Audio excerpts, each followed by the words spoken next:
Secara pribadi, saya sangat khawatir dengan perang yang diluncurkan oleh Amerika atas Cina. Saya pernah menuliskan beberapa bulan yang lalu bahwa ini perang sangat serius dan akan berimpak sangat negatif buat Indonesia.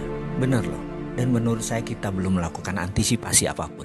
Jangan menganggap saya ini lebay. Tapi apa yang terjadi kalau efek perang dagang ini memukul Amerika? Atau dengan kata lain Amerika yang kalah. Amerika yang merasa sebagai New World Order mendapat tantangan dari pasukan kuning Cina. Dan kalau Amerika sampai kalah, dunia berubah kutubnya. Bergeser centrum of gravitatis kalau bahasa intelijennya. Dan kita bisa lihat apa yang terjadi jika nanti benar ramalan saya ini terjadi. Kita semua tahu menjadi penguasa dunia itu sangat menguntungkan, baik secara ekonomi, apalagi secara politik. Amerika sudah menikmati 70 tahun hingga saat ini, dan sekarang mendapat tantangan dari negara Cina. Mungkin saat ini kekuasaan Amerika tinggal 50% pengaruhnya terhadap dunia. Ada yang menganalisa mungkin lebih kecil, alias Amerika jadi negara sunset, dan Amerika tahu itu. Amerika panik. Saya pernah menulis bahwa Roma, Bizantium, dan Konstantinopel menguasai dunia hampir 1000 tahun. Dalam 1000 tahun itu, Roma ditantang 8 kali oleh kaum barbar versi Roma. Namun akhirnya tumbang juga oleh Genseric. Ini tidak usah saya ceritakan kali ini, tapi saya tulis lengkap di buku hitam. Jangan pernah berkata saya tidak pernah memperingati Anda. Kita balik ke cerita tentang Amerika dan perang dagang dengan Cina. Sekarang belum 100 tahun Amerika sudah mendapatkan tantangan super hebat yang Amerika tidak pernah bayangkan sebelumnya. Secara militer, mungkin Amerika masih mendominasi. Namun secara teknologi, Cina sudah menyamai. Secara perdagangan, Cina sudah menguasai dunia. Secara logistik dan distribusi, Cina yang menang. Uang, Wall Street, Cina punya sendiri. Cina punya Hudsonian New Economic Model. Kalau sosial media atau informasi, apakah Amerika yang pemenangnya? Mungkin di dunia ya saat ini. Tapi di Cina, Amerika tidak bisa sentuh sama sekali. Coba perhatikan list di bawah ini. Cina punya Baidu, yaitu Google-nya Cina. Cina punya Alibaba, yaitu Amazon-nya Cina. Cina punya Didi Sucing, Uber-nya Cina. Weibo adalah Twitter-nya Cina. Renren adalah Facebook-nya Cina. WeChat adalah WA-nya Cina. Youku adalah YouTube-nya Cina. QQ adalah Gmail-nya Cina. Dia sudah lengkap untuk mengantisipasi semua hal yang Amerika unggul kesannya secara teknologi atau sosial media. Bahkan ketika perang teknologi dilancarkan oleh Trump, setelah 5 kali serang Cina dengan tarif barang Cina dinaikkan 25%. Kemudian Trump melarang Android untuk dipakai Huawei. Apa yang terjadi? Ternyata Huawei sudah punya platform OS sendiri yang bernama Hongmeng OS, sehingga tidak terlalu berpengaruh. Amerika keceleberat di situ. Huawei chipnya ternyata 50% sudah buatan sendiri. Dan 5G tidak pakai platform ZTE yang Amerika punya. Di sisi bisnis, Huawei sudah dipakai sebagai platform operator telekomunikasi di 100 negara di dunia ini yang membuat Huawei tetap beroperasi sebagai penyedia alat telekomunikasi dunia. Bayangkan, ketika 100 negara tersebut memakai 5G tahun depan ya, apa yang terjadi dengan Amerika? Amerika bisa hilang, Amerika bisa menjadi negara mediocre. Dan itu dimulai tahun depan, tahun 2020. Prediksi saya, yang mudah-mudahan kali ini salah, Amerika akan mengalami inflasi besar di tahun 2020.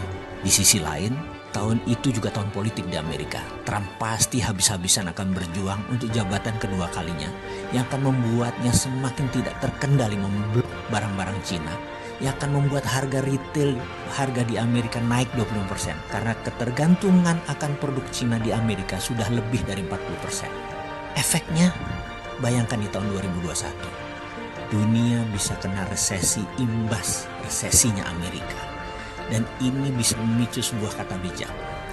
The end of trade war is the beginning of military war. Berakhirnya perang dagang adalah saat dimulainya perang militer. Pertanyaan kita sekarang, Indonesia siapkah?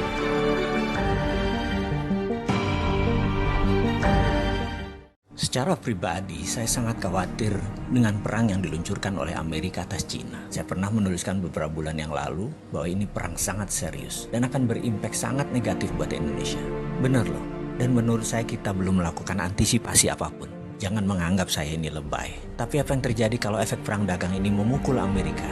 Atau dengan kata lain Amerika yang kalah. Amerika yang merasa sebagai New World Order mendapat tantangan dari pasukan kuning Cina. Dan kalau Amerika sampai kalah, dunia berubah kutubnya. Bergeser centrum of gravitatis kalau bahasa intelijennya. Dan kita bisa lihat apa yang terjadi jika nanti benar ramalan saya ini terjadi.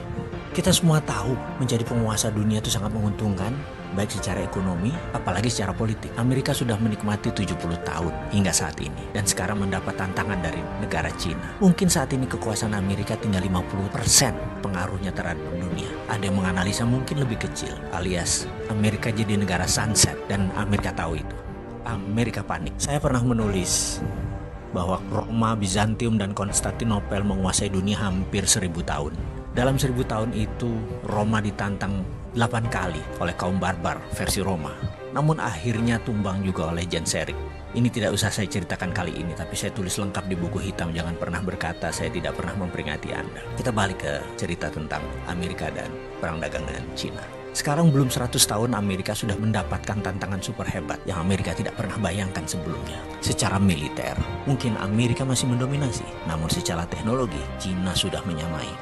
Secara perdagangan, Cina sudah menguasai dunia. Secara logistik dan distribusi, Cina yang menang. Uang, Wall Street, Cina punya sendiri.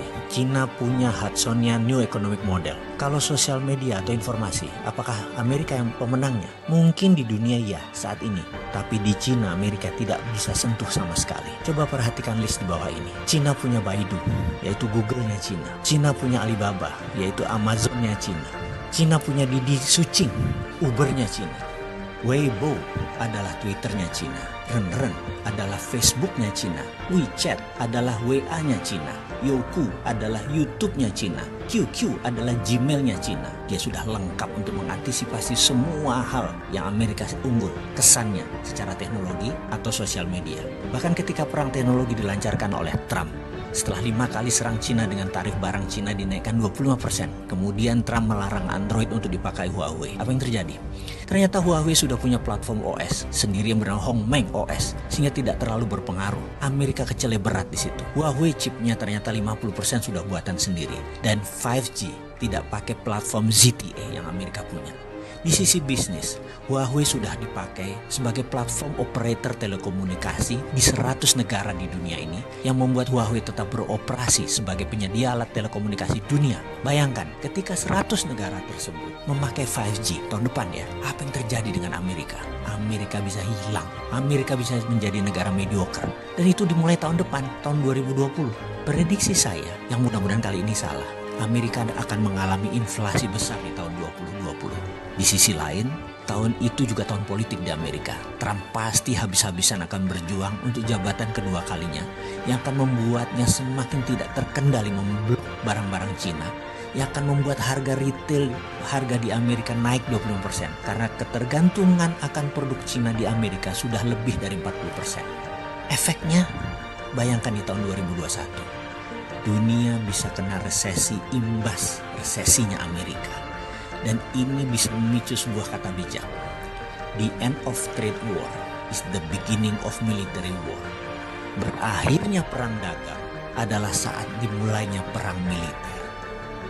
Pertanyaan kita sekarang, Indonesia siapkah?